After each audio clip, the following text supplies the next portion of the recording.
Praise God. Hallelujah. 1 Yohanan, 1 John chapter 5 verses 3. 1 Yohanan 5:3. ആർക്കെങ്കിലും ഒരാൾക്ക് ശബ്ദം വരുത്തുവാൻ? ആ വാക്യം ബൈബിളുള്ളവർ എല്ലാവരും അല്ല, നിങ്ങൾക്ക് ബൈബിളില്ലെങ്കിൽ ആ വാക്യം നമുക്കൊന്ന് ചേർന്ന് വായിക്കാം. അവന്റെ കൽപ്പനകൾ, ബൈബിളുള്ളവരെല്ലാവരും അതരങ്ങളെ തുറന്ന് ആ വാക്യം ഒന്ന് വായിച്ചാട്ട്. എല്ലാവരും ബൈബിൾ കൊണ്ടുവന്നിട്ടുള്ള ആളുകളെല്ലാം നിങ്ങളുടെ ബൈബിളിനെ തുറന്ന് open the Bible and turn to 1 John chapter 5 verses 3. 1 യോഹന്നാൻ 5:3. ആ വാക്യം എല്ലാവരും ഒരുമിച്ച് ഒറ്റ ശബ്ദത്തോടെ വായിച്ചു. അവന്റെ കൽപ്പനകളെ പ്രമാണിക്കുന്നതല്ലോ ദൈവത്തോടുള്ള സ്നേഹം. അവന്റെ കൽപ്പനകൾ ഭാരം. ഒന്നുകൂടെ വാക്യം നമുക്കൊന്ന് വായിക്കാം. അവന്റെ കൽപ്പനകളെ പ്രമാണിക്കുന്നതല്ലോ ദൈവത്തോടുള്ള സ്നേഹം. അവന്റെ കൽപ്പനകൾ ഭാരമുള്ളവയല്ല. അവന്റെ കൽപ്പനകൾ ഭാരമുള്ളവയല്ല. നമുക്കറിയാം ഈ 1 യോഹന്നാൻ എഴുതിയത് യോഹന്നാനാണ്. അതിന്റെ ജസ്റ്റ് ഒരു എന്തായിരുന്നു, ഒരു ഫിഗർ അല്ലെങ്കിൽ ഒരു പിക്ചർ നിങ്ങളുടെ മുമ്പിൽ വെച്ചിട്ട് നമുക്ക് തുടർന്ന് പ്രാർത്ഥിക്കാം. ഇതിനൊരു രൂപരേഖ, കാരണം ഇതിൽ കൂടെ പോയാലും നമുക്കിത് മനസ്സിലാകും. ഇതിനൊരു രൂപരേഖ. ഇത് കുറിക്കുന്ന 1 യോഹന്നാൻ കുറിക്കുന്നത് ദൈവത്തോടുള്ള കൂട്ടായ്മ. എല്ലാവരും ശ്രദ്ധിച്ചിരിക്കണം, ദൈവത്തോടുള്ള കൂട്ടായ്മ. 2, ദൈവത്തിന്റെ മക്കളെ പറ്റി പറയുന്ന ഒരു ഭാഗമുണ്ട് ഇതിനകത്ത്. 3, സത്യത്തിന്റെ എല്ലാവരും ഇവിടെ ശ്രദ്ധിച്ചിരിക്കണം, സത്യത്തിന്റെ ആത്മാവ്. 4, ദൈവസ്നേഹം. 5, ദൈവത്തിൽ നിന്നുള്ള ഉറപ്പ്. ഈ 5 കാര്യങ്ങളും ഉൾപ്പെടുന്ന ഒരു പുസ്തകമാണ് 1 യോഹന്നാൻ. മനസ്സിലായോ? അതിന്റെ 5ാമത്തെ ഭാഗമാണ് ഇന്ന് ഞാനും നമ്മൾ ഒരുമിച്ച് ഏറ്റെടുക്കാൻ പോകുന്നത്, ദൈവത്തിൽ നിന്നുള്ള ഉറപ്പ്. ആമേൻ. ഒന്നുകൂടെ പറഞ്ഞേ, ദൈവത്തിൽ നിന്നുള്ള ഉറപ്പ് ഒരു മനുഷ്യന് കിട്ടിയാൽ മാത്രമേ അവന് തന്റെ ഹൃദയത്തിൽ ഒരു കോൺഫിഡൻസ് ലഭിക്കത്തുള്ളൂ. മനസ്സിലാകുന്നുണ്ടോ ഞാൻ പറയുന്നത്? റെസ്പോണ്ട് ചെയ്യണം. ആ വചനത്തോട് നിങ്ങൾ ഇങ്ങനെ നോക്കിയിരിക്കാതെ ആ വചനത്തോട് നിന്ന് റെസ്പോണ്ട് ചെയ്യണേ കേട്ടോ. അപ്പം ദൈവത്തിൽ നിന്നുള്ള ഉറപ്പ് ഇന്ന് ഈ പകൽ ഇവിടെ ഇരിക്കുന്ന നമുക്കെല്ലാവർക്കും നമുക്ക് ലഭിക്കും. സ്തോത്രം. എന്താണോ നമ്മുടെ വിഷയം, ആ വിഷയത്തിന് ദൈവത്തിൽ നിന്ന് ഉള്ള ഒരു ഉറപ്പ്, അല്ലെങ്കിൽ യു ക്യാൻ പ്രൊസീഡ് എന്നുള്ളൊരു വാക്ക് ഇന്ന് നിങ്ങളുടെ കാതിൽ ഇന്ന് കേൾക്കും. ആമേൻ. അതിന് സഭ ചേർന്ന് ഒരുമിച്ച് ആമീൻ പറയുകയാണെങ്കിൽ അതിനുവേണ്ടി പ്രവർത്തിക്കുന്ന ഒരു ദൈവത്തെയാണ് നാം ആരാധിക്കുന്നത്. ഒന്നുകൂടി ഞാൻ പറയട്ടെ, നമ്മൾ ഏത് വിഷയത്തെ പറ്റി ആ ഭാഗത്തിലിരിക്കുന്ന ഇവിടെ ഇരിക്കുന്ന നമ്മളെല്ലാവരും, ഞാൻ ഉൾപ്പെടെ ഇവിടെ ഇരിക്കുന്ന എല്ലാ കുഞ്ഞുങ്ങളും എല്ലാവരും, ഈ ലോകത്തിൽ വിഷയങ്ങളോ പ്രശ്നങ്ങളോ ഇല്ലാത്ത ആരുമില്ല. എല്ലാവർക്കും എന്തെങ്കിലും കാണും. പക്ഷേ ആ വിഷയത്തിന്റെ മറുപടി ഇന്ന് ദൈവം നിനക്കൊരു ഉറപ്പ് തരാൻ പോവാണ്. അത് നിന്റെ കാതിൽ ഇന്ന് പകൽ നീ ഇന്ന് കേൾക്കുക തന്നെ ചെയ്യും. ആമേൻ. അത് ഏത് വിഷയമാണ് നമുക്കറിയത്തില്ല, പക്ഷെ ഒരു കാര്യം ഉറപ്പാണ്, ഇന്ന് ഈ ദൈവസന്നിധിയിൽ നിന്ന് ഹല്ലേലൂയ ചിലർക്ക് ഒരു ഉറപ്പ് ലഭിക്കും.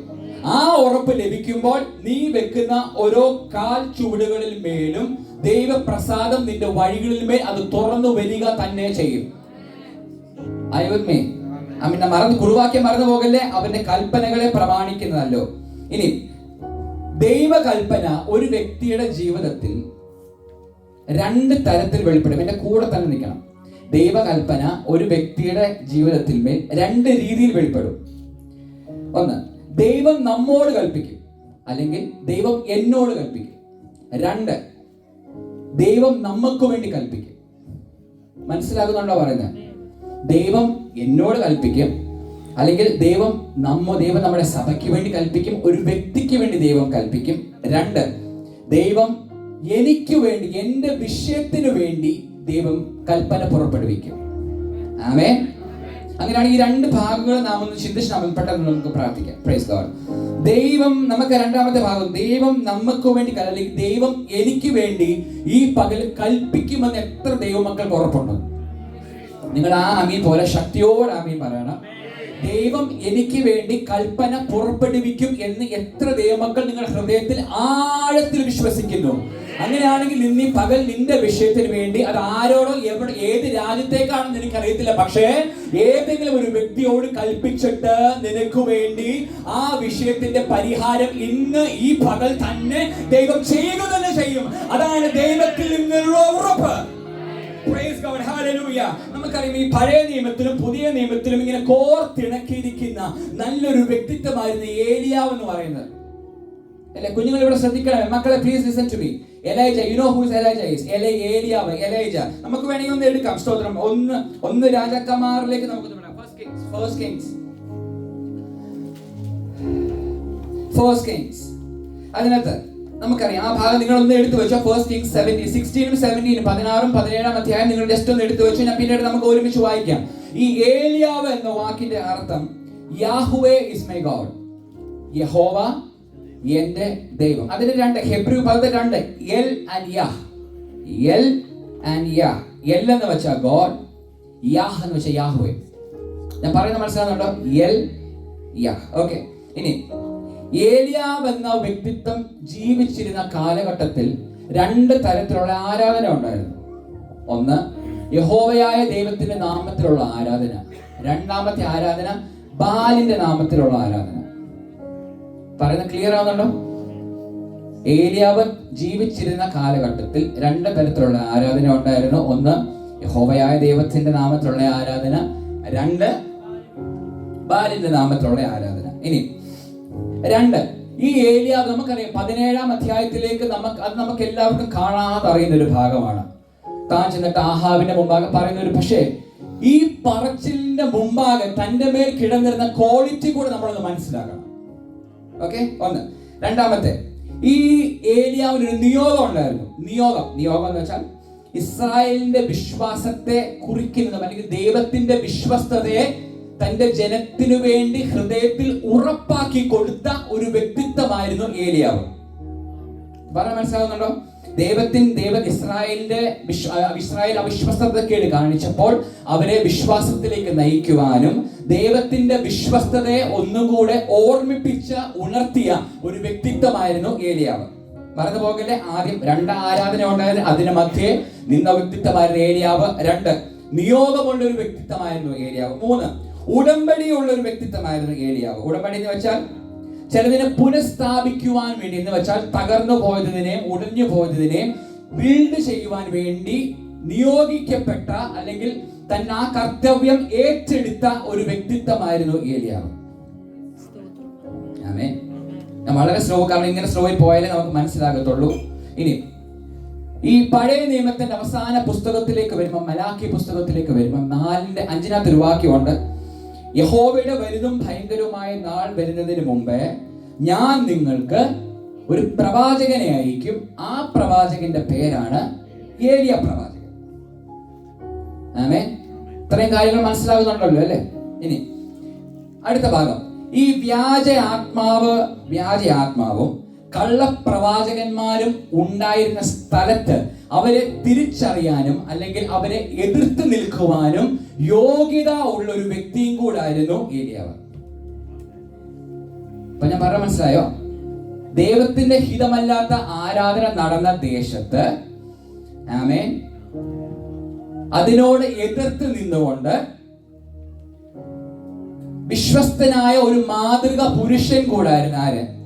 ഏലിയാവ്. അപ്പം ഇത്രയും കാര്യം, ഒന്ന് നിയോഗമുള്ളവൻ, ഉടമ്പടിയുള്ളവൻ, ദൈവത്തിന്റെ ഹിതമല്ലാത്ത ആരാധനയെ എതിർത്തവൻ, മാതൃക പുരുഷനായിരുന്ന ഏലിയാവ്. അപ്പം ഏലിയാവിനെ പറ്റി ഒരു ക്ലിയർ പിക്ചർ നിങ്ങൾക്ക് കിട്ടിയല്ലോ. ഇനി അതിന്റെ 16 അധ്യായം 30 വാക്യത്തിലേക്ക് അവിടെ ഒരു വാക്യം കൊടുത്തിട്ടുണ്ട്. ഒമ്രിയുടെ മകനായ ആഹാബ് ശമര്യയിൽ ഇസ്രായേലിന്റെ 22 സംവത്സരമാണ്.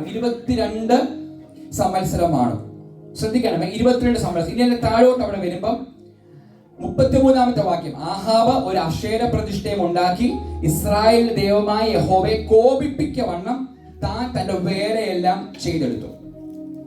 So we got a clear picture who is Elijah. ഏലിയാവിനെ പറ്റി ക്ലിയർ പിക്ചർ. ഇത്രയും ക്വാളിറ്റി ഉള്ള ഒരു വ്യക്തിത്വമായിരുന്നു ഏലിയാവിന്. ഇത്രയും ക്വാളിറ്റി ഉണ്ടെങ്കിൽ ഇവിടെ ഇരിക്കുന്ന നമുക്കും ആ ക്വാളിറ്റി ഉണ്ട്, ഇല്ലേ? നമ്മളെല്ലാം ക്വാളിറ്റി ഉള്ളവരാ അല്ലേ? ക്വാണ്ടിറ്റി ഉണ്ട്, ക്വാളിറ്റി ഉണ്ട്. പുസ്തകത്തിനകത്ത് പറഞ്ഞ ഏലിയാവ് നമുക്ക് സമ സ്വഭാവമുള്ള മനുഷ്യൻ. അങ്ങനെയാണെങ്കിൽ നമുക്ക് ഉടമ്പടിയുണ്ട്, നമുക്കും കൽപ്പനകൾ തന്നിട്ടുണ്ട്, നമുക്കും നിയോഗങ്ങൾ ദൈവം തന്നിട്ടുണ്ട്. So we have an identity. ഞാൻ ദൈവ പൈതലാണെന്നുള്ളൊരു ഐഡന്റിറ്റിയിൽ ആണ് ഏലിയാവ് നടന്നത്. അങ്ങനെയാണെങ്കിൽ നമുക്ക് ഓരോരുത്തർക്കും എന്തുണ്ട്? ആ ഐഡന്റിറ്റി ഉണ്ട്. Amen. Which is an identity? എന്നെ കാണുമ്പോൾ മനസ്സിലാകണം ഞാനൊരു വെള്ളയും കറുപ്പും ഇട്ടുകൊണ്ട് മനസ്സിലാകണമെന്നില്ല. എല്ലാവരും വെള്ളയും കറുപ്പും ഇടുന്നുണ്ട്. സന്യാസിമാരും പോകുമ്പം അവരും വെള്ള ഇടുന്നുണ്ട്. പക്ഷേ that doesn't mean that they know the real God. യഥാർത്ഥമായ ദൈവത്തെ അവർ അറിയണമെന്നില്ല. പക്ഷേ ഒരു ഐഡന്റിറ്റി വഹിക്കുന്ന ഒരു വ്യക്തിയെ കാണുമ്പോൾ അറിയാം അവൻ ദൈവ പൈതലാണെന്ന്.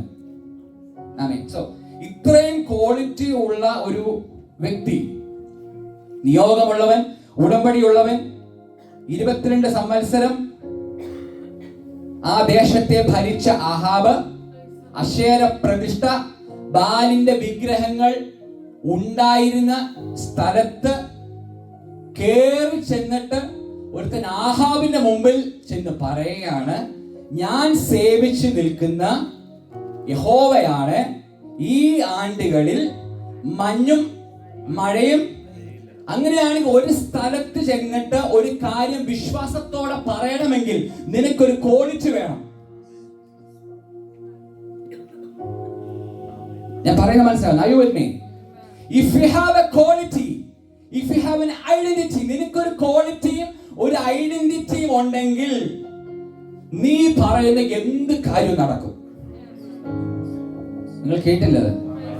കേട്ടില്ല? ഒന്നുകൂടെ ഞാൻ പറയട്ടെ. ഒരു ക്വാളിറ്റിയും ഒരു ഐഡന്റിറ്റിയും ഉണ്ടെങ്കിൽ ഞാൻ പറയുന്നത് എന്തും നടക്കും. അതാണ് ദൈവത്തിലുള്ള ഒരു ദൈവമകന്റെ അല്ലെങ്കിൽ ദൈവമകളുടെ പ്രത്യാശ അല്ലെങ്കിൽ വിശ്വാസം എന്ന് പറയുന്നത്. ആമേൻ. അങ്ങനെയാണെങ്കിൽ ഈ ഐഡന്റിറ്റികൾ ഒന്നും ആരും മറന്നു പോകല്ല. ഇത്രയും ഐഡന്റിറ്റി ഉള്ള ഒരാൾ കേറി ചെന്നിട്ട് പറയുകയാണ്, ഞാൻ സേവിച്ച് നിൽക്കുന്ന യഹോവയാണ്, ഞാൻ പറഞ്ഞിട്ടല്ലാതെ ഈ ആണ്ടുകളിൽ മഞ്ഞും മഴയും ഉണ്ടാകുകയില്ല. ഈ ആണ്ടുകൾ എന്ന് പറയുമ്പോൾ അവിടെ കൊടുത്തിരിക്കുന്ന 3.5 വർഷത്തെ കാലാവധിയാണ് പറയുന്നത്. 3.5 years. ഒറ്റൊരു വ്യക്തിയുടെ വാക്കിന് ഇത്രയും കാലാവസ്ഥയെ പിടിച്ചു നിർത്താൻ പറ്റുമെങ്കിൽ പുതിയ നിയമത്തിൽ വന്നിരിക്കുന്ന യേശുവിനെ സ്വന്തം രക്ഷിതാവുമായി സ്വീകരിച്ചിരിക്കുന്ന ദൈവമക്കളെന്ന് അഭിമാനിക്കപ്പെടുന്ന നമ്മൾ പറഞ്ഞാൽ ചിലത് നടക്കില്ലേ? ആമീൻ. പോരാ, അതിന് സത്യം പറഞ്ഞ അതും പോരാ. ആമേൻ അല്ലേ? കർത്താവായ യേശുവിനെ നമ്മൾ സ്വന്തം രക്ഷിതാവായി സ്വീകരിച്ചു. അവന്റെ കൽപ്പനകളെ പ്രമാണിച്ച ഒരു വ്യക്തി പറഞ്ഞാൽ അന്ന് പ്രകൃതി അനുസരിച്ചെങ്കിൽ ഇന്നും ചിലത് നിന്റെ മുമ്പാകെ അനുസരിക്കുക തന്നെ ചെയ്യും. Praise God. Hallelujah. ഇനി ഈ ഏലിയാവ് ചെന്ന് അഹാബിന്റെ മുമ്പിൽ ചെന്ന് ഈ പദം പറഞ്ഞപ്പോൾ അവിടെ നിങ്ങളൊന്ന് ചിന്തിക്കണമേ, അത് ഇസ്രായേൽ മക്കൾക്കെതിരെ ഉള്ള ഒരു ന്യായവിധിയായിരുന്നു. ഞാൻ പറഞ്ഞ മനസ്സിലായോ? ഇസ്രായേലിനെതിരെ ഉള്ള ന്യായവിധി നടത്തിയ അത് ഞാൻ കുറച്ചുകൂടി ക്ലിയർ ആക്കാം. നടത്തിയ വ്യക്തിത്വമായിരുന്നു ഏലിയാവ്. അത് വേണമെങ്കിൽ നമുക്കൊന്ന് ചിന്തിക്കാം. ആവർത്തന പുസ്തകം, ഡ്യൂട്രോണമി ചാപ്റ്റർ 11, ആവർത്തന പുസ്തകം 11-ാം അധ്യായം അതിന്റെ 13 തൊട്ട് 17 വരെയുള്ള വാക്യം. Deuteronomy chapter 11 versus 13 to 17. അത് നമുക്ക് കുറച്ചും കൂടെ മനസ്സിലാകാനുള്ള പോർഷൻ ആണത്. ഓക്കെ, അത് ജസ്റ്റ് നമുക്ക് ഞാൻ വേണമെങ്കിൽ പറഞ്ഞു വിടാം. ഈ ശ്രദ്ധിക്കണമേ. അപ്പം നമ്മൾ ശ്രദ്ധിച്ചു, ഇസ്രായേലിനെതിരെ ഒരു ന്യായവിധി ചെന്നിട്ട് പുറപ്പെടുവിച്ച വ്യക്തിയായിരുന്നു ഏലിയാവ്. കാരണം ഈ മഞ്ഞ്, ഇവിടെ ശ്രദ്ധിക്കണമേ, മഞ്ഞും മഴയും എന്ന് കുറിക്കുന്നത് ബാലിന്റെ ആരാധകർ വിശ്വസിച്ചു ബാലാണ് ഈ മഴയെയും മഞ്ഞിനെയും നിയന്ത്രിക്കുന്നതെന്ന്. എന്റെ കൂടെ ഉണ്ടോ? ബാലിന്റെ ആരാധകർ വിശ്വസിച്ചു ഈ മഞ്ഞിനെയും ഈ ഭൂമിയുടെ അളവിനെയും സ്തോത്രം നിയന്ത്രിക്കുന്നത് ബാലിന്റെ ദേവന്മാരാണെന്ന് ബാലിനെ സേവിച്ചവർക്കൊരു വിശ്വാസം ഉണ്ടായിരുന്നു. ഈ വിശ്വാസത്തെ തകർത്ത് ഉടയ്ക്കുവാനാണ് ദൈവത്തിന്റെ അഭിഷേകമുള്ള ഒരുത്തൻ കേറി വന്നിട്ട് പറയുകയാണ്, ഞാൻ പറഞ്ഞിട്ടല്ലാതെ. പറയുന്നത് സാരം മനസ്സിലാകുന്നുണ്ടോ? ആമേൻ. ഹല്ലേലൂയ. വേണമെങ്കിൽ നമുക്കൊന്ന് വായിക്കാം. ന്യായവിധി എന്ന് പറഞ്ഞതിന്റെ ആശയം വേണമെങ്കിൽ നമുക്കൊന്ന് വായിക്കാമല്ലോ. ഇന്ന് വായിക്കാമോ? Can you please read that? For Deuteronomy chapter 11 verses 13 to 17. 17-ാമത്തെ വാക്യം ഒന്ന് വായിക്കാമോ? 17. വെച്ചിട്ട് മഴ പെയ്യാതിരിക്കേണ്ടതിന് ശ്രദ്ധിക്കണമേ, അവൻ ആകാശത്തെ അടച്ചു കളയും, ഭൂമി അനുഭവം തരാതിരിക്കുകയും യഹോവ നിങ്ങൾക്ക് തരുന്ന നല്ല ദേശത്ത് നിന്ന് നിങ്ങൾ വേഗം നശിച്ചു പോവുകയും ചെയ്യും. മനസ്സിലാകുന്നുണ്ടോ? സോ ഈ ഭാഗമാണ്, ന്യായവിധിയുടെ ഭാഗമാണ്. ഏലിയാവ് ചെന്നിട്ട് ആഹാബിന് മുമ്പാകെ വിളംബരം ചെയ്തത്. Praise God. ഇനി നാം കേട്ടു, മഴയെ മറന്നു പോകല്ല, മഴയെ നിയന്ത്രിക്കുന്നത് ബാലിന്റെ ദേവനാണെന്നും ദേശത്തിന്റെ വിളവ് തരുന്നത് ബാലിന്റെ ദേവന്മാരാണെന്നും വിശ്വസിച്ചിരുന്ന ഒരു കൂട്ടം ജനത്തിന്റെ നടുവിലേക്ക് ഒരാൾ ദൈവത്തെ അനുസരിക്കുന്ന, ദൈവകൽപ്പനകളെ പ്രമാണിക്കുന്ന, ഉടമ്പടിയുള്ള ഒരു വ്യക്തി, നിയോഗമുള്ള ഒരു വ്യക്തി കേറി ചെന്നിട്ട് പറയുകയാണ്, ഞാൻ പറഞ്ഞിട്ടല്ലാതെ ഈ ആണ്ടുകളിൽ മഞ്ഞും മഴയും ഉണ്ടാകയില്ലെന്ന് പറഞ്ഞ ക്ഷണത്തിൽ തന്നെ, ക്ഷണത്തിൽ തന്നെ പ്രകൃതി ഏലിയാവിന്റെ വാക്കനുസരിച്ചു. ആമേൻ. ഞാൻ പറയാൻ മനസ്സിലായോ? ഇന്ന് ഈ പകൽ ഇവിടെ ഇരിക്കുന്ന ചിലർ പറയുന്ന ക്ഷണത്തിൽ തന്നെ ചില വിടുതൽ സംഭവിക്കും.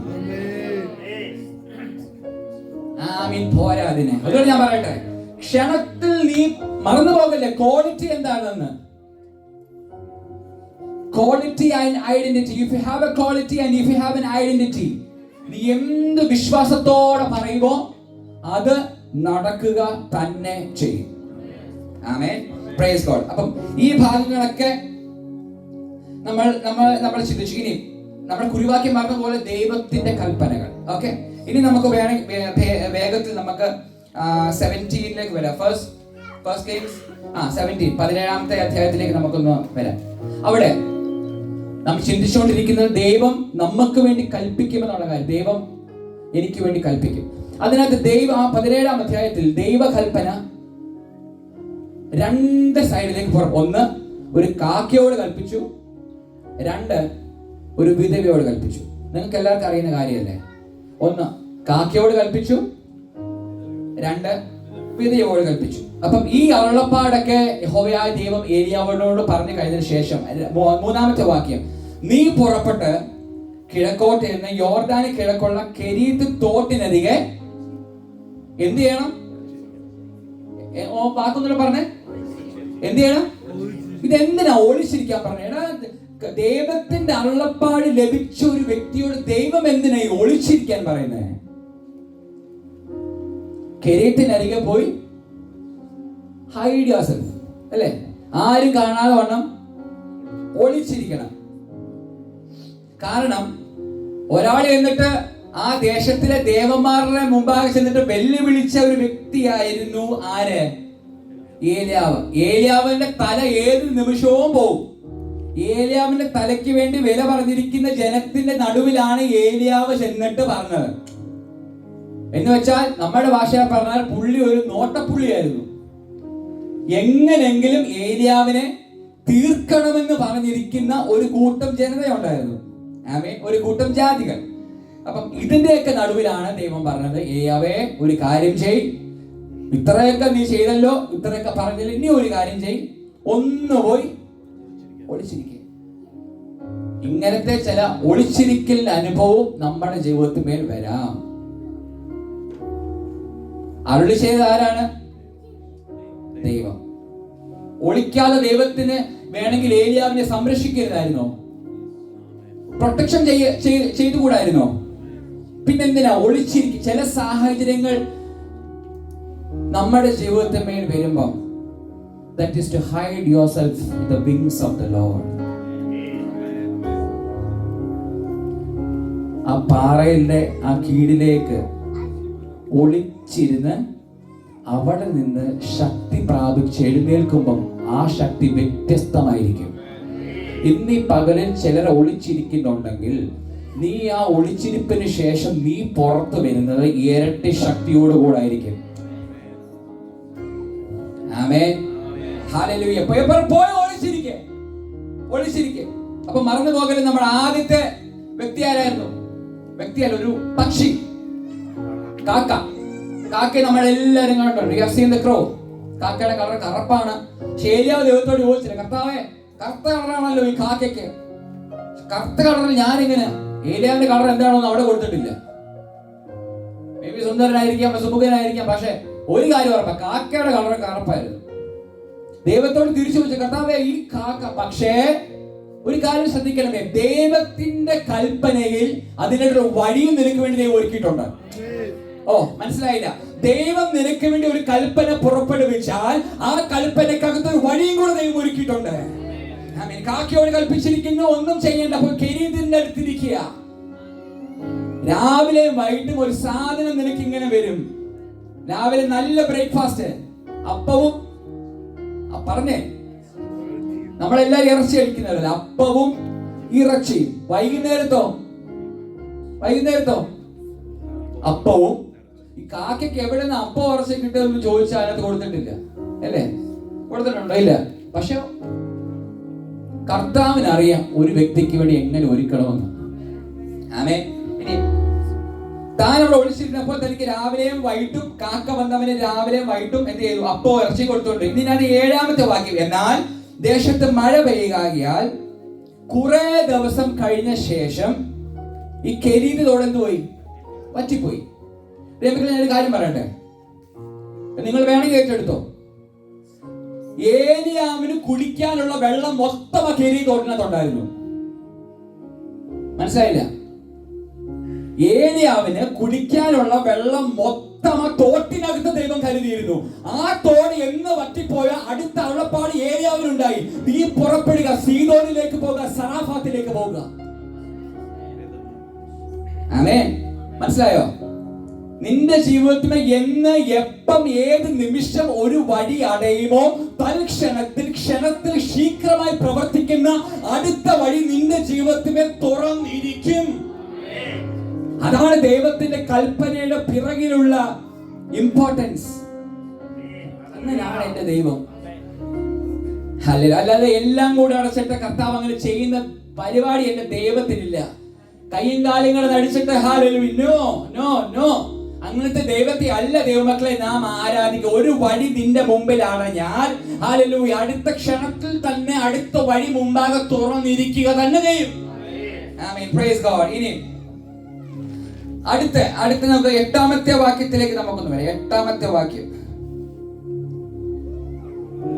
അപ്പോൾ യഹോവയുടെ അരുളപ്പാട് ഉണ്ടാകുന്നത് എപ്പോൾ ഈ തോട് പറ്റിയപ്പം. ഞാൻ ഇങ്ങനെ ഒരു കാര്യം പറയട്ടെ,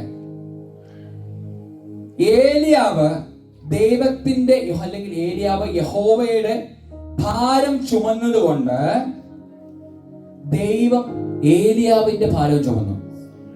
നിങ്ങൾക്ക് മനസ്സിലായില്ല? ഏലിയാവ് ദൈവത്തിന്റെ ഭാരം എന്ന് വെച്ചാൽ സ്വന്തം ജനം കൈവിട്ടു പോകും, അന്യ ആരാധനയിലേക്ക് ഇവർ കൈവിട്ടു പോയപ്പോൾ നിയോഗവും ഉടമ്പടിയും ഉള്ള ആ വ്യക്തി ആ പെയിൻ തന്റെ ഹൃദയത്തിലേക്ക് ഏറ്റെടുത്തിട്ട് വിശ്വസ്തനായി നിന്നതുകൊണ്ട്, ദൈവത്തിന്റെ ഭാരം താൻ വഹിച്ചത് കൊണ്ട് ഏലിയാവിന്റെ ഭാരവും ദൈവം ഏറ്റെടുത്തു. ആ ഭാരമായിരുന്നു എന്ത് തിന്നും എന്ത് കുടിക്കും എന്നുള്ള ഭാരം ഏലിയാവിന് വന്നിരിക്കാം.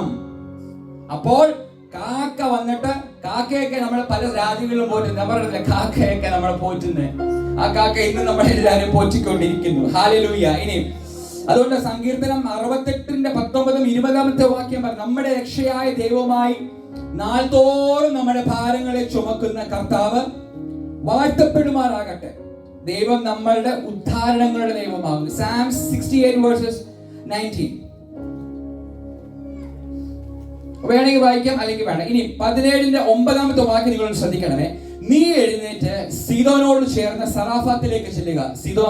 സീദോനോട് ചേർന്ന സറാഫാത്തിലേക്ക് ചെല്ലുക. ഈ സീദോൻ എന്ന പ്രദേശം കുറിക്കുന്നത് ഇസബേലിന്റെ ബർത്ത് പ്ലേസ് ആയിരുന്നു. കണക്ഷൻ നിങ്ങൾ മനസ്സിലാകുന്നുണ്ടോ? ഇസബേലിന്റെ ബർത്ത് പ്ലേസ്, താൻ ജനിച്ച സ്ഥലമായിരുന്നു സീദോൻ.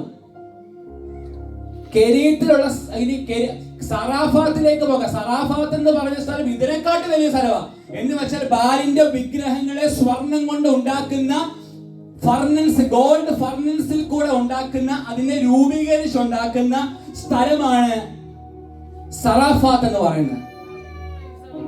ആമേൻ. എന്റെ കൂടെ ഉണ്ടോ ദൈവമക്കളെ? അയ്യോ, കെരീത്ത് നിങ്ങൾക്ക് സീദോനും മനസ്സിലായി, സറാഫാത്ത് മനസ്സിലായി. ഇനി കെരീതിൽ നിന്ന് എഴുന്നേറ്റ് സറാഫാത്തിലേക്ക് പോകുവാൻ ഏലിയാവിനോട് ദൈവം പറഞ്ഞപ്പോൾ, അരുളപ്പാട് ഉണ്ടായപ്പോൾ, ഇതിന് ദൂരം എത്രയാണെന്ന് അറിയോ നിങ്ങൾക്ക്? 85 തൊട്ട് 100 മൈൽ വരെ. ചരിത്രകാരന്മാർ പറയുന്നത് അങ്ങനെയാ. കെരീത്ത് തൊട്ട് സറാഫാത്ത് വരെയുള്ള ദൂരം 85 to 100 മൈൽസ്. അന്ന് വണ്ടിയൊന്നും ഇല്ലായിരുന്നു. ഒറ്റൊരു കാര്യം, എഴുന്നേറ്റ് പൊക്കോളം പറഞ്ഞു. എങ്ങോട്ടാ? സറാഫാത്തിലേക്ക്. എന്റെ ഒരു ഏലിയാവിനൊരു ചോദ്യം, ഏലിയാവേ അങ്ങ് എങ്ങോട്ടാ പോകുന്നതെന്ന് അങ്ങക്ക് അറിയാവോ? എത്ര ദൂരമുണ്ടെന്ന് അറിയാവോ? ഏലിയാവ് പറയാം, എനിക്ക് ഇതൊന്നും അറിയത്തില്ല, പക്ഷേ എനിക്കൊരു കാര്യം അറിയാം. എന്നോട് അരുളി ചെയ്ത ദൈവത്തിന് അവിടെ ചില ദൈവ പ്രവൃത്തികൾ എന്നിൽ കൂടെ ചെയ്തെടുക്കുവാനുണ്ട് എന്ന ഉള്ളൊരു ബോധവും ഏലിയാവിനുണ്ടായിരുന്നു. ആമേൻ, ഹല്ലേലൂയ. താൻ നടന്ന് ക്ഷീണിച്ചാളും, നടന്ന് നമുക്ക് എല്ലാവർക്കും കണക്കറിയുന്ന ആൾക്കാരല്ലേ. നിങ്ങളൊന്ന് കാൽക്കുലേറ്റ് ചെയ്ത് നോക്കിക്കോ. 85 തൊട്ട് 100 മൈൽ വരെ നടക്കണമെങ്കിൽ എത്ര ദിവസം എടുത്ത് കാണുമായിരിക്കും? അതാണ് ദൈവകൽപ്പനയുടെ പിറകിലുള്ള വഴി എന്ന് പറയുന്നത്. Price God, hallelujah. ഇനി നമുക്കറിയാം, ഈ സറാഫാത്തിലെ വിധവയുടെ വീട്ടിലേക്ക് അയച്ചു. അപ്പം അവിടെ ചെന്നിട്ട് ഈ കർത്താവിന്റെ ദാസൻ ഈ അത്ഭുത പ്രവൃത്തി ചെയ്തിട്ടും, നമുക്കറിയാം ആ ഭാഗമൊക്കെ നമുക്കറിയാം, ചെയ്തിട്ടും എന്ത് ചെയ്തു? അവിടെ മരണം വന്നു. അങ്ങനല്ലേ കൊടുത്തിരിക്കുന്നേ. തന്റെ മകൻ എന്ത് ചെയ്തു? ദീനം പിടിച്ചു, കിടപ്പിലായി. മക്കളെ, കർത്താവ് ഓരോ ദൈവം നമ്മുടെ ജീവിതത്തിന്മേൽ ഓരോ അനുഗ്രഹങ്ങളും അത്ഭുതങ്ങളും ചെയ്യുമ്പോഴും ഓർത്തോണം, അതിനകത്തും രോഗം വരാം, ദുഃഖം വരാം, പ്രയാസം വരാം, എല്ലാം ഉണ്ട് അതിനകത്ത്. പക്ഷേ വേറൊരു കാര്യം കൂടെ ഇതിനകത്ത് കൊടുത്തിരിക്കുന്ന ഭാഗം, സ്തോത്രം, അതിനെ ആ മരിച്ചവനെ ഉയർപ്പിച്ചു എന്ന്. ബൈബിളിലെ ചരിത്രത്തിൽ ആദ്യമായിട്ട് മരിച്ച ഒരു വ്യക്തി ഉയർത്തെഴുന്നേറ്റ ചരിത്രമാണ് ആ ഭാഗത്ത് കൊടുത്തിരിക്കുന്നത്. Praise God. Amen. ഇനി ഈ ലൂക്കോസ് 4:25 നമുക്ക് വേണമെങ്കിൽ ആ ഭാഗം നമുക്ക് അറിയുന്നേ. ലൂക്കോസ് 4:25. ഏലിയാവിന്റെ കാലത്ത് ആകാശം 3 ആണ്ടും 6 മാസവും അടങ്ങിയിട്ട് ഇവിടെ ശ്രദ്ധിക്കണം, ഇസ്രായേലിൽ പല വിധവമാർ ഉണ്ടായിട്ടും സറാഫാത്തിലെ ആ വീട്ടിലെ വിധവയിലേക്ക് മാത്രമാണ് ദൈവം ഏലിയാവിനെ അയച്ചത്. കാരണം what is the reason? കാരണം ഈ വിധവയും ഒരു മകനും ഈ പ്രവാചകൻ ചെന്നില്ലായിരുന്നെങ്കിൽ ഇവർ അന്നേ ഈ ലോകത്തിൽ നിന്ന് പോയേനെ. അതിനൊരു ഡിസിഷൻ എടുത്തിരിക്കുന്ന ഫാമിലി ആയിരുന്നു, അല്ലെങ്കിൽ കുടുംബമായിരുന്നു ഈ വിധവയും മകനും. ഒരു കാര്യം നിങ്ങളോട് ഞാൻ പറയട്ടെ, ദൈവം നിന്നെ മുമ്പേ നാം കേട്ടതുപോലെ ദൈവം നിന്നെ ഫോഴ്സ്ഫുള്ളി ഒരു സ്ഥലത്തേക്ക് അയക്കുമ്പം ചില വ്യക്തിയുടെ രക്ഷയ്ക്കും ചില വ്യക്തിയുടെ വിടുതലിനും വേണ്ടിയാണ് ദൈവം നിന്നെ അയക്കുന്നത്. ഈ UK പട്ടണത്തിലേക്ക് ദൈവം നമ്മളെ ഓരോരുത്തരെയും കൊണ്ടുവന്നിരിക്കുന്നതിന്റെ പിൻപിലുള്ള ലക്ഷ്യം വെറുതെ പൈസ മേടിച്ച് സാലറി മേടിച്ചിരിക്കുവാൻ വേണ്ടിയല്ല. നോ, അങ്ങനെ ചിന്തിക്കല്ലേ. പക്ഷെ അതിന് പിറകിൽ ഒരു രക്ഷ എന്നൊരു ദൂത് കൂടെ അവിടെ കിടപ്പുണ്ട്. ആമേൻ, പ്രൈസ് ഗോഡ്. എവിടെ നമ്മളെ ദൈവം ആക്കിയോ, ഉടമ്പടിയും നിയോഗവും ഒന്നും ദൈവമക്കൾ മറന്നു പോകണ്ടേ. ഇനി അടുത്ത ഭാഗം, ട്രാവലിംഗ് വിത്ത് ഗോഡ്സ് ഐഡന്റിറ്റി. എല്ലാ ദൈവം ആ വാക്കെന്ന് പറഞ്ഞു. Travelling with, walking with God's identity, speaking with God's identity. ഇന്ന് നമ്മൾ നടക്കുന്ന എങ്ങോട്ടാ പോയ? എന്താ സംസാരിക്കുന്നേ? ആർക്കും അറിയത്തില്ല എന്താ സംസാരിക്കുന്നേ, ഏത് വായിൽ നിന്ന് ഈ വാക്കുകൾ വരുന്നേ. ദൈവം എന്നോട് പറഞ്ഞ കാര്യം നിങ്ങൾക്ക് അത് എനിക്കും സത്യം പറഞ്ഞ മെസ്സേജുകളെ നമ്മളെ കീറി മുറിക്കും. ഒരു മെസ്സേജ് കർത്താവിന്റെ ദാസൻ ഒരു ഭാഷയൊക്കെ പ്രിപ്പയർ ചെയ്യുമ്പോൾ മണിക്കൂറോളം ദിവസങ്ങളോളം കീറി. ദൈവമക്കളെ, ഒരു മെസ്സേജ് പറയാനുള്ള സിമ്പിൾ കാര്യമല്ല. ചുമ്മാ ഒരു തെക്കോട്ടും വടക്കോട്ടും നടന്നിട്ട് ആർക്ക് വേണമെങ്കിലും മെസ്സേജ് എടുക്കാം. പക്ഷേ നീ ദൈവസനത്തിൽ എങ്ങനെ വില കൊടുക്കുന്നോ അതിനെ കണക്കിടുന്നത് മറന്നു പോകണം. Travelling with God's identity. നമുക്ക് തന്നെ എന്തുണ്ട്? ഒരു വ്യക്തിത്വമുണ്ട്. യെസ്, ഐഡന്റിറ്റി ഉണ്ട്. ഐഡന്റിറ്റി. ആമേൻ. Praise God. അപ്പം ദൈവത്തിന്റെ കൽപ്പനയ്ക്കകത്ത് വഴിയുണ്ട്, ഉദ്ധാരണമുണ്ട്, മഹത്വമുണ്ട്, തേജസ്സുണ്ട്, മാന്യതയുണ്ട്, വീണ്ടെടുപ്പുണ്ട്, രക്ഷയുണ്ട്. ആമേൻ. മനസ്സിലായോ? ദൈവത്തിന്റെ ദൈവത്തിന്റെ കൽപ്പനയ്ക്കകത്ത് ഒന്നുകൂടെ പറഞ്ഞ വഴിയുണ്ട്. ഉറക്കം പറഞ്ഞു. എനിക്ക് ചിലർക്കൊക്കെ ഉറക്കം വരുന്നുണ്ടെന്ന് എനിക്ക് തോന്നുന്നു. കുഴപ്പമില്ല, നമുക്ക് തീർക്കാം. കാരണം ഇത് കൈമാറിയാലേ എനിക്കൊരു ആശ്വാസം വരത്തുള്ളൂ. ദൈവത്തിന്റെ സന്തോഷമാണെങ്കിൽ കൈമാറിയാലേ പറ്റത്തുള്ളൂ. ഒന്ന്, ദൈവത്തിന്റെ കൽപ്പനയ്ക്കകത്ത് എന്തുണ്ട്? വഴിയുണ്ട്. 2, ഉദ്ധാരണമുണ്ട്. 3, മഹത്വമുണ്ട്. 4, തേജസ്സുണ്ട്. പിന്നെ മാന്യത, വീണ്ടെടുപ്പ്, ലാസ്റ്റ് വരുന്നുണ്ട് രക്ഷ. ആമേൻ. ദൈവിക കൽപ്പനകൾ കർത്താവ് ഒരു വ്യക്തിക്ക് വേണ്ടി കൽപ്പന പുറപ്പെടുവിക്കുമ്പോൾ അതിനകത്ത് ഒരു വഴിയും കൂടെ ദൈവം ഒരുക്കിയിട്ടുണ്ട്. Praise God. ആമേൻ. ഹല്ലേലൂയ. ഇനി കുറുവാക്യത്തിലേക്ക് നമുക്കൊന്ന് വേണം. നാം ഇത്രയും ഭാഗം ചിന്തിച്ച ദൈവം എനിക്ക് വേണ്ടി കൽപ്പിക്കുന്ന ദൈവമാണ്.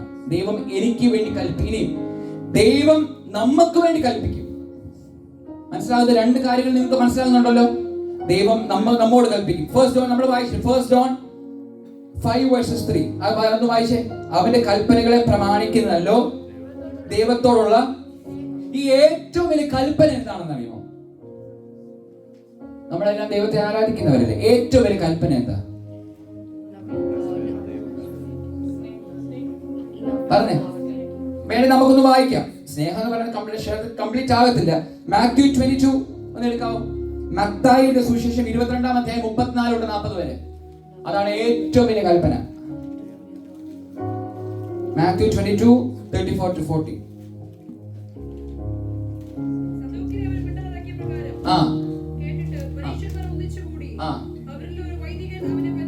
അവരിലൊരു വൈദികൻ. ഈ വൈദികൻ എന്ന് പറഞ്ഞാൽ അറിയാം നിങ്ങൾക്ക്? മോശയുടെ ന്യായപ്രമാണത്തെ വ്യാഖ്യാനിക്കുന്ന വ്യക്തിയായിരുന്നു വൈദികൻ എന്ന് പറയുന്നത്. വൈദികൻ എന്ന് പറഞ്ഞാൽ അവിടെ കൊടുത്തിരിക്കുന്ന മോശയുടെ ന്യായപ്രമാണത്തെ വ്യാഖ്യാനിക്കുകയും പറഞ്ഞു കൊടുക്കുകയും ചെയ്യുന്ന ഒരു വ്യക്തിയായിരുന്നു വൈദികൻ. അടുത്ത വാക്യം വായിച്ചേ. ഗുരു ന്യായപ്രമാണത്തിൽ ഏത് കൽപ്പനയാണ് വലുതെന്ന് ചോദിച്ചു.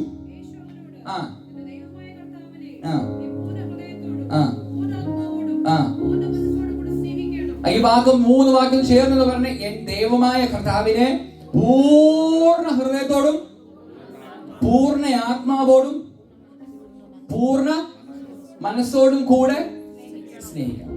അപ്പൊ ഇതാ പിന്നെ രണ്ടാമത്തെ കൂട്ടുകാരനെ നിന്നെ പോലെ തന്നെ, അതുപോലെ തന്നെ കൂട്ടുകാരനെ അതുപോലെ തന്നെ സ്നേഹിക്കുന്നില്ലെങ്കിൽ ദൈവകൽപ്പനയെ പ്രമാണിക്കാത്തവരാണ് ഞാൻ. മനസ്സിലായോ പറയുന്നത്? നല്ല ചിരിയൊക്കെ വന്നു. അപ്പോഴാണ് നിങ്ങൾ കുറച്ചും കൂടെ ഒന്ന് ഉഷാറായെന്ന് എനിക്ക് തോന്നുന്നു. ചില കാര്യങ്ങൾ പറയുമ്പോൾ നമുക്ക് കുറച്ച് ചിരി കൂടുതലല്ലേ, പക്ഷെ ചില കാര്യങ്ങൾ പറയുമ്പോൾ നാം അനങ്ങാതിരിക്കും. ഓക്കെ. പൂർണ്ണ ഹൃദയത്തോടും പൂർണ്ണ ആത്മാവോടും പൂർണ്ണ മനസ്സോടും കൂടെ ഈ ദൈവകൽപ്പനയെ പ്രമാണിക്കുന്നതാണ്. ദൈവത്തിലുള്ള വിശ്വാസത്തിൽ കൂടാണ് ദൈവകൽപ്പനയെ പ്രമാണിക്കുന്നത്. Okay, praise God. ആമേൻ. അടുത്ത ഇനി ഫസ്റ്റ് ജോൺ 5:13 ഒന്ന് വരാം. First John 5:13.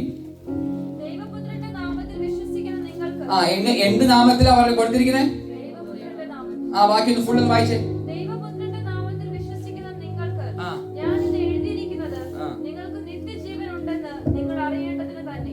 ഒന്നുകൂടെ വായിച്ചാ ബാക്കി ഒന്ന്. ദൈവപുത്രന്റെ നാമത്തിൽ വിശ്വസിച്ചിരിക്കുന്ന നിങ്ങൾക്ക്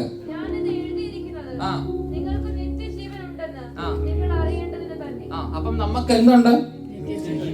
നിത്യജീവൻ എങ്ങനെയാ വന്നിരിക്കുന്നത്? ആരിൽ വിശ്വസിക്കണം? ദൈവപുത്രൻ എന്ന് പറഞ്ഞാരാ? യേശു ക്രിസ്തു, ക്രൈസ്റ്റിൽ വിശ്വസിക്കുന്നവർക്കാണ് എന്നുള്ളത് നിത്യജീവനുള്ളത് അല്ലേ? ഇറ്റേണൽ ലൈഫ് ഉള്ളത്. ഇനി ഫസ്റ്റ് ജോൺ അതല്ലേ നമുക്കൊന്ന് എടുക്കാം. ഈ കർത്താവിന്റെ കൽപ്പന പ്രമാണിക്കുന്നവർ, ഇനി ശ്രദ്ധിച്ചിരിക്കുക, കർത്താവിന്റെ കൽപ്പന പ്രമാണിക്കുന്നവർക്ക് ദൈവം സാക്ഷ്യം പറയുന്നവരാണ്. സാക്ഷ്യം പറയുന്നവർ നമുക്ക് വേണമെങ്കിൽ സ്വർഗത്തിൽ രണ്ട് സാക്ഷികളുണ്ട്. സ്വർഗത്തിൽ സാക്ഷ്യമുണ്ട്, ഭൂമിയിൽ ഇവിടെ ഇരിക്കുന്ന ഓരോ ദൈവ പൈതലിനും സ്വർഗത്തിലും ഒരു സാക്ഷ്യമുണ്ട്, നിനക്ക് ഭൂമിയിലും ഒരു സാക്ഷ്യമുണ്ട്. ഇതിന്റെ കൂടെ തന്നെ നിങ്ങൾ നിൽക്കണം. എന്റെ മുഖത്തേക്ക് നോക്ക്, പ്ലീസ് ലിസൺ ടു മീ. ഭൂമിയിലായിരിക്കുന്ന നമുക്ക് ഓരോരുത്തർക്കും സ്വർഗത്തിൽ സാക്ഷ്യമുണ്ട്, ഭൂമിയിലും സാക്ഷ്യമുണ്ട്. ഇന്ന് നമ്മൾ ഓരോരുത്തരും ചിന്തിക്കണം, സ്വർഗത്തിലുള്ള സാക്ഷ്യം ഏതാണെന്ന് ചോദിച്ചാൽ പിതാവ്, വചനം, പരിശുദ്ധാത്മാവ്. സാരം പിതാവ്, പുത്രൻ, പരിശുദ്ധാത്മാവ്. ഇത് മൂന്നും ഒന്നാണ്. അതാ ബൈബിളിനകത്ത് കൊടുത്തിരിക്കുന്നത്. ആരെങ്കിലും നിങ്ങളോട് തൃത്വം അല്ലെങ്കിൽ 3 ഡിഫറെന്റ് ആണെന്ന് പറഞ്ഞാൽ ഈ വാക്യം എടുത്ത് നിങ്ങൾ അവരോട് പറയണം, നോ, 3 അല്ല, 3 is 1. ആമേൻ. സ്വർഗത്തിൽ പിതാവ്, വചനം, പരിശുദ്ധാത്മാവ്. അടുത്ത ഭൂമിയിൽ സാക്ഷ്യം പറയുന്ന 5-8 ഭൂമിയിൽ സാക്ഷ്യം പറയുന്ന മൂവരുണ്ട്. 1 ആത്മാവ്, ജലം, രക്തം. ഈ 6ാമത്തെ വാക്യങ്ങളോട് ജലത്താലും രക്തത്താലും വന്നവൻ ഇവനാകുന്നു. ആര്? ഇവൻ എന്ന് പറയുമ്പോൾ യേശുക്രിസ്തു ആകുന്നു. ജലം കാണിക്കുന്ന സ്നാനം, ഹല്ലേലൂയ. തീ കാണിക്കുന്ന പരിശുദ്ധാത്മാവ്. ഇത് മൂന്നും കൂടെ നിനക്ക് വേണ്ടി സാക്ഷ്യം പറയുന്ന ഒരു ദിവസം നമ്മുടെ മുമ്പിൽ ഉണ്ട് എന്ന് ദൈവാത്മാവ് പറയുന്നു. Praise God. ജലത്താലും രക്തത്താലും വന്നവൻ ഇവനാകുന്നു, യേശുക്രിസ്തു തന്നെ. ജലത്താൽ മാത്രമല്ല, ജലത്താലും രക്തത്താലും തന്നെ ആത്മാവ് സാക്ഷ്യം പറയുന്നു. ആത്മാവ് സത്യമല്ലോ. ക്ലിയർ ആകുന്നുണ്ടല്ലോ പറയുന്നത് അല്ലേ? ഈ യേശു കർത്താവ് സ്നാനപ്പെട്ട് കഴിഞ്ഞ് കയറിയപ്പോ തനിക്ക് വേണ്ടി സാക്ഷ്യം പറഞ്ഞ ഒരു പിതാവ് ഉണ്ടായിരുന്നു. മനസ്സിലായോ? ക്ഷണത്തിൽ സ്നാനപ്പെട്ട് കഴിഞ്ഞ് പൊങ്ങി വന്നതിന് ശേഷം ഇവൻ എൻ്റെ പ്രിയപുത്രൻ, ഇവനിൽ ഞാൻ പ്രസാദിച്ചിരിക്കുന്നു. അതായിരുന്നു സാക്ഷ്യം. നമുക്ക് ഓരോരുത്തർക്കും ഓരോ സാക്ഷ്യമുണ്ട്. ആമേൻ, ഹല്ലേലൂയ. ദൈവ പൈതൽ എന്ന് സോ കോൾഡ് ദൈവ പൈതൽ എന്ന് അഭിമാനിക്കുന്ന നമുക്ക് എല്ലാവർക്കും ഒരു സാക്ഷ്യമുണ്ട്. ദൈവമക്കളെ, ജലം സാക്ഷ്യം പറയും, രക്തം സാക്ഷ്യം പറയും, തീ സാക്ഷ്യം പറയും, സ്നാനം, പരിശുദ്ധാത്മാവെന്ന തീ. ആമേൻ. ഇത് മൂന്നും പ്രമാണിക്കുന്നവർക്ക്, ആമേൻ, ഇത് മൂന്നും കൂടെ കംപ്ലീറ്റ് ആ പഴയ നിയമത്തിൽ കൊടുത്തിരിക്കുന്നത് ഇസ്രായേൽ മക്കളോട് ദൈവത്തിന്റെ കൽപ്പന, നിന്റെ ദൈവമായ യഹോവയെ പൂർണ്ണ ഹൃദയത്തോടും പൂർണ്ണ മനസ്സോടും എന്ന് അവിടെ കൊടുത്തില്ല, പൂർണ്ണ ആത്മാവെന്ന് അവിടെ കൊടുത്തിട്ടില്ല. നിങ്ങൾ വായിച്ചു നോക്കിയാൽ അറിയാം. കൽപ്പന കൊടുത്തിരിക്കുന്നത് നിന്റെ ദൈവമായ യഹോവയെ പൂർണ്ണ ഹൃദയത്തോടും പൂർണ്ണ മനസ്സോടും കൂടെ സ്നേഹിക്കണം. പക്ഷെ പുതിയ നിയമത്തിലേക്ക് വരുമ്പോൾ എന്ന് വെച്ചാൽ കർത്താവായ യേശുവിന്റെ വരവെങ്കിൽ, സ്തോത്രം, കർത്താവായ യേശു ഈ ലോകത്തിലേക്ക് കടന്നു വന്നിരിക്കുമ്പോൾ പിതാവും പുത്രനും പരിശുദ്ധാത്മാവും മൂന്നും കൂടിയാൽ മാത്രമേ അത് കംപ്ലീറ്റ് ആകത്തുള്ളൂ.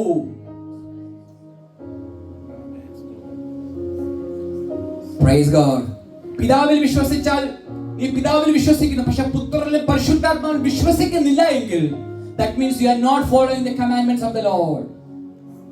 പക്ഷേ ഇനി പിതാവിലും പുത്രനിലും മാത്രമാണ് വിശ്വസിക്കുന്നത്, ആത്മാവില്ല എന്ന് വിശ്വസിക്കുകയാണെങ്കിൽ you are still not following the commandment of the Lord. Last പിതാവിലും പുത്രനിലും പരിശുദ്ധാത്മാവിലും വിശ്വസിക്കുന്ന ഒരു വ്യക്തിയാണെങ്കിൽ അവനാണ് ദൈവവൈതൽ, അല്ലെങ്കിൽ അവനാണ് നിത്യത എന്ന് ദൈവവേദനം പറയുന്നത്.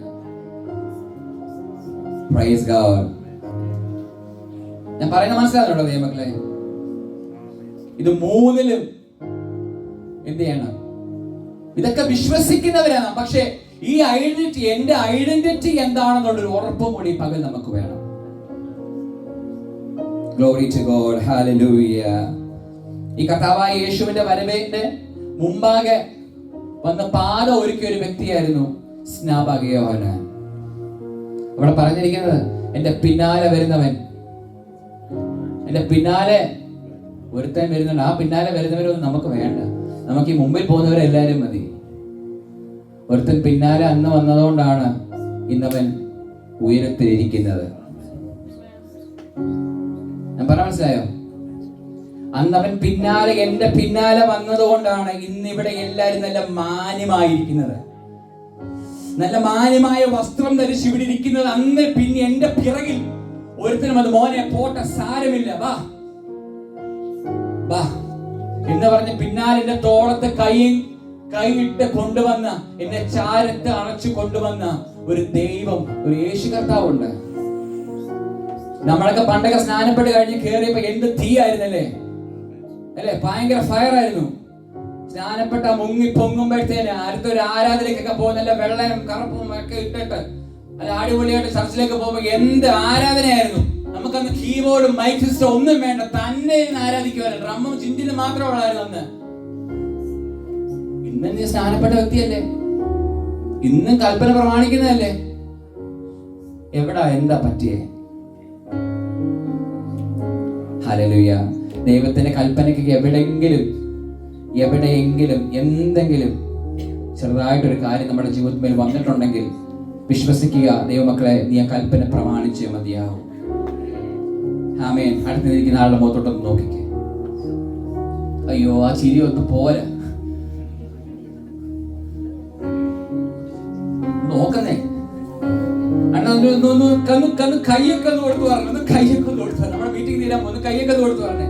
ദൈവകൽപ്പന ഉറക്കെ പറഞ്ഞു. ദൈവകൽപ്പനയ്ക്കകത്ത് വഴിയുണ്ടെന്ന് പറ. വേറൊരു കാര്യം കൂടെ മുഖത്ത് തന്നെ നോക്കി പറയണേ, ദൈവം നിനക്ക് വേണ്ടി കൽപ്പിക്കുന്നു പറ. God will command for you. അതൊന്ന് ശക്തമായി അതൊരു പ്രൊഫസറിയാണ് നിങ്ങൾ പറ. ദൈവം നിനക്ക് വേണ്ടി ചില വാതിലിന് വേണ്ടി ഈ ഒരു ആശ തന്നെ ദൈവം അതിന് വേണ്ടി കൽപ്പിക്കും. അതുപോലെ ഒന്നുകൂടെ ഞാൻ പറയട്ടെ, ഒന്നുകൂടെ പറഞ്ഞേ. ദൈവം നിനക്ക് വേണ്ടി കൽപ്പിക്കും. ഏത് വാതിലാണോ അടഞ്ഞിരിക്കുന്നത്, സ്തോത്രം, അത് തകർക്കുവാൻ പറ്റത്തില്ലെന്ന് നീ മുൻപോട്ട് കയറുകയില്ല. ദുഷ്ടനായവൻ എത്ര വിധി പറഞ്ഞാലും യേശുവിന്റെ നാമത്തിൽ ദൈവത്തിന്റെ കൽപ്പന ഈ പകൽക്കാലം നിനക്ക് വേണ്ടി പുറപ്പെട്ടു കഴിഞ്ഞു.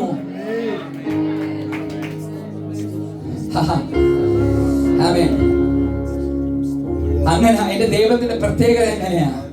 അങ്ങനെ ദൈവത്തിന്റെ പ്രത്യേകത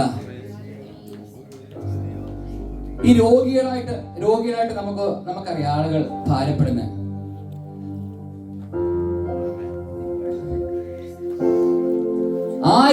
ആ രോഗത്തിന്റെ എന്തായിരുന്നു ആ വിഷയത്തിന് വേണ്ടി, ആ രോഗത്തിന്റെ ഇതിനു വേണ്ടി ഇന്നീ പകൽ ദൈവത്തിന്റെ കൽപ്പന പുറപ്പെട്ടിട്ടുണ്ട്. അത് കല്ലായിരിക്കാം, സ്റ്റോൺ ആയിരിക്കാം, ചിലപ്പോൾ ലെവലുകൾ കുറഞ്ഞായിരിക്കാം, പെയിൻ ആയിരിക്കാം, സ്റ്റൊമക്കിലെ പ്രോബ്ലം ആയിരിക്കാം, അത് എന്തോ ആയിക്കോട്ടെ, in the name of Jesus, ആ വിഷയത്തിന് ദൈവത്തിന്റെ കൽപ്പന ഈ പകൽ പുറപ്പെട്ടിട്ടുണ്ട്.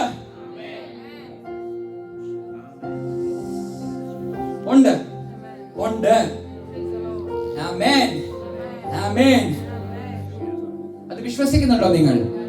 എന്റെ ദൈവം എനിക്ക് വേണ്ടി കൽപ്പന പുറപ്പെടുവിച്ചു എന്ന് എത്ര ദൈവമക്കൾ വിശ്വസിക്കുന്നു? അത് മേ ബി അടുത്തൊരു ജോലിക്ക് വേണ്ടി ആഗ്രഹിക്കുന്ന ആളായിരിക്കാം, അല്ലെങ്കിൽ മറ്റൊരു നന്മ അല്ലെങ്കിൽ ഒരു അനുഗ്രഹം പ്രാപിക്കണമെന്ന് ആഗ്രഹിക്കുന്ന ആളായിരിക്കാം. മേ ബി ഒരു യൂണിവേഴ്സിറ്റിയിലേക്ക് പോകുവാൻ വേണ്ടി ആഗ്രഹിക്കുന്ന ഒരു കുഞ്ഞായിരിക്കാം നീ. അല്ലെങ്കിൽ സബ്ജക്ട് നിനക്ക് ഭയങ്കര ടഫ് ആയിരിക്കാം. നീ പഠിക്കുന്ന സബ്ജക്ട്സ് ഒക്കെ മേ ബി സോ ടഫ്, ഒന്നും മനസ്സിലാകുന്നില്ലായിരിക്കും. എനിക്ക് ചില കുഞ്ഞുങ്ങളോട് പറയാം, കുഞ്ഞുങ്ങളോട്, മക്കളെ ഇങ്ങോട്ട് ശ്രദ്ധിച്ചേ. നിങ്ങൾ പഠിക്കുന്ന സബ്ജക്റ്റ് ഒക്കെ നിങ്ങൾക്ക് ടഫായിട്ട് തോന്നുന്നുണ്ടോ? ഇടയ്ക്കൊക്കെ ബുദ്ധിമുട്ട് തോന്നാറില്ലേ?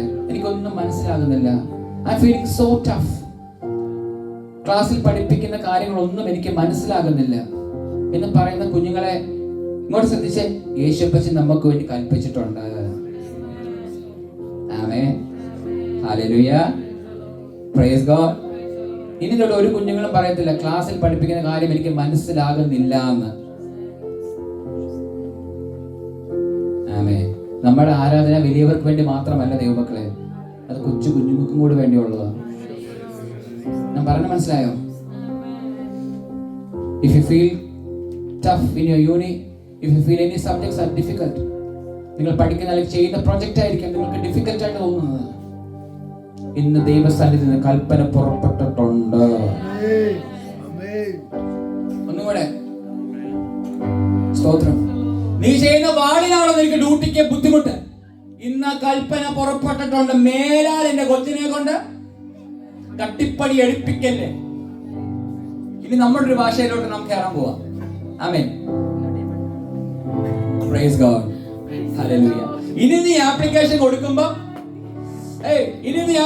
കൊടുക്കുമ്പോൾ ദൈവകൽപ്പന പുറപ്പെട്ടിട്ടുണ്ട്. അത് നിനക്ക് വേണ്ടിയുള്ള പോസ്റ്റാണ്. ആമീൻ പോരാ. Hallelujah, hallelujah, hallelujah.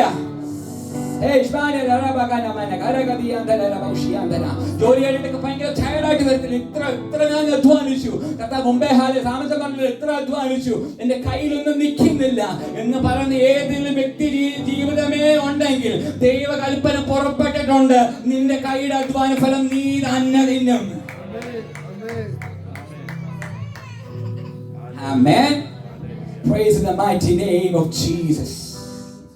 Hallelujah. That's a commandment. നമുക്കറിയാം ഈ രോഗമൊക്കെ ബാധിച്ചു വരുന്ന, നമ്മൾ എപ്പോഴും പറയാറുള്ളൂ ഈ പാരമ്പര്യം ഇങ്ങനെ ഫോളോ ചെയ്ത് ഇങ്ങനെ വരുന്നു അല്ലേ. ഹെറിഡിറ്റി. അപ്പച്ചന് വല്യപ്പച്ചന് അതാണ്. ഇന്ന് എല്ലാ വല്യപ്പച്ചന്മാരും ക്യാൻസർ ആകും.